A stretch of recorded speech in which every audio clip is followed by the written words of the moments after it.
Hi, welcome everybody. This is Chris of Christoph Joseph Leather, and I got a quick little video I wanted to show you guys. I'm putting the final touches on a figure carved wallet I'm doing, traditional design. I call it my outdoorsman wallet, and it's my own spin of an Al Stolman wallet that's been done in the 1960s, and it's very popular actually, and I get a lot of orders for them.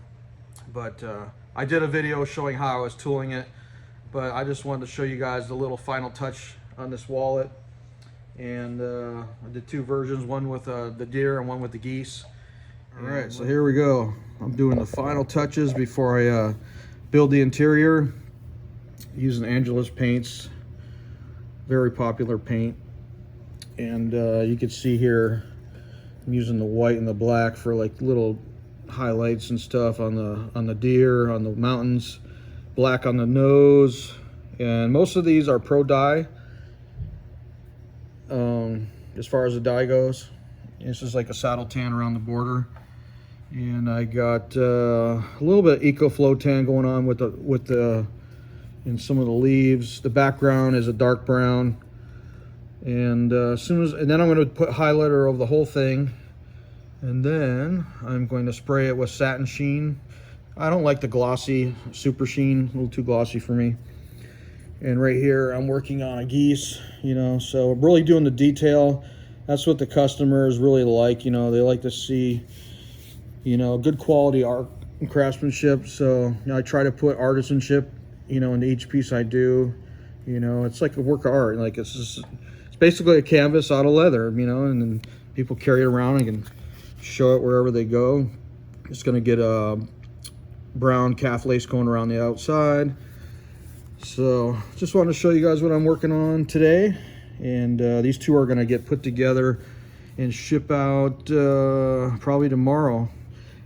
It takes a while to do the interiors. It's like sometimes almost 3 hours a piece, so it takes a while. But when I first started, it was taking 4 or 5 hours a piece to do an interior. But I'm meticulous about it. I burnish and edge dress every piece of leather on the inside, stuff like that. And meticulous about cutting everything and the thickness of everything. So sometimes I have to skive down some areas of pockets and things of that nature. But yeah, and then I'm gonna paint these little geese here. I'll show you a picture of the final one, but I did a lot of this with a molding tool and a swivel knife inside of there. And same with this one here. Added the little trees down there, and now I'm going to add a little bit of snow over there.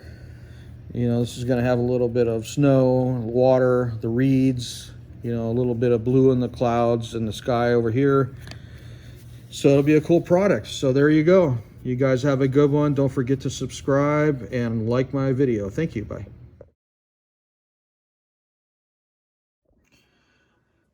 So I had one quick tip I wanted to share with all you leather crafters in this video, and that is the highlighter. So we got Phoebe's highlighter. You can see that there. So anyways, as you can see, I've done most of it already, but the one thing I wanted to point out was when I do highlighter, I tend to only do a section at a time. And like I'll do like maybe a quarter of the wallet, and I'm very controlled with how I do it, because what can happen is it can change. Even though I got a clear coat, I put a coat of super sheen over it before I put the highlighter, because what you don't want it to do is change the color of everything. So I'm trying to maintain control of this highlighter, so I do a little bit at a time so it's not sitting for a long time, and I go over it with just a slightly damp rag. I'm trying to hold my camera and do this at the same time, but you're wiping off the excess. But if you put too much on, it can just darken your light leaves up a little bit, and it's just a real pain. So I like my natural looking leaves, and I don't want to get those too dark. And then the damp rag is always good. It's just very, very lightly damp, and I sweep over it to kind of burnish or rub off the excess. So just it's really making all this other stuff pop, getting it a little bit darker around the edges and the cuts and stuff like that. So that was my tip before I conclude this video. Okay, we have another tip. And this is a good one.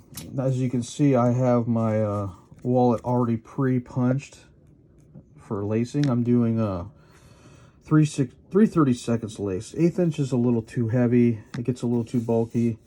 It's harder to lace. And the 3/32 I find to be the best. And what I do is I pre-punch everything before I die my wallet. This way, the die gets down inside all my punching. Otherwise, you end up with very, light spots, and you gotta come back and touch them up and stuff like that.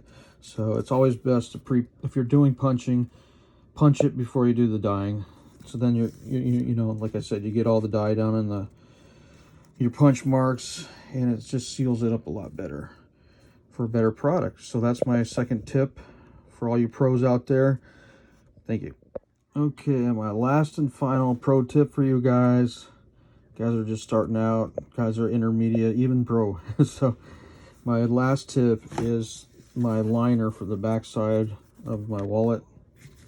And I like to use a nice leather on the backside.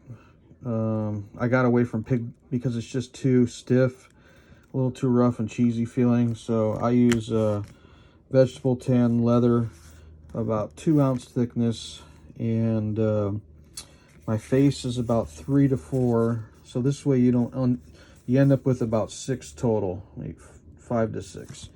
And as you can see, also I'm edge coating. Even though I'm lacing it, I'm still edge coating, just so when you don't see raw edges through the lace. So that's another pro tip. So the lining, 2 ounce, so you get a nice flexible wallet. It bends easy. If you use too thick, then it's really hard for your wallet to fold, and it wants to spring back open. So too soft, and your wallet can warp a little bit and get kind of distorted. So a nice veg tan calf leather, just, man, makes the best. It's worth it, to present a good product with a good liner on the back. This is like a vachetta leather that I got from whatchamacallit, Rocky Mountain Leather Supply. And this one on this side is something I got from District Leather Supply, kind of a tan color to go with the wallet. So those are my tips here.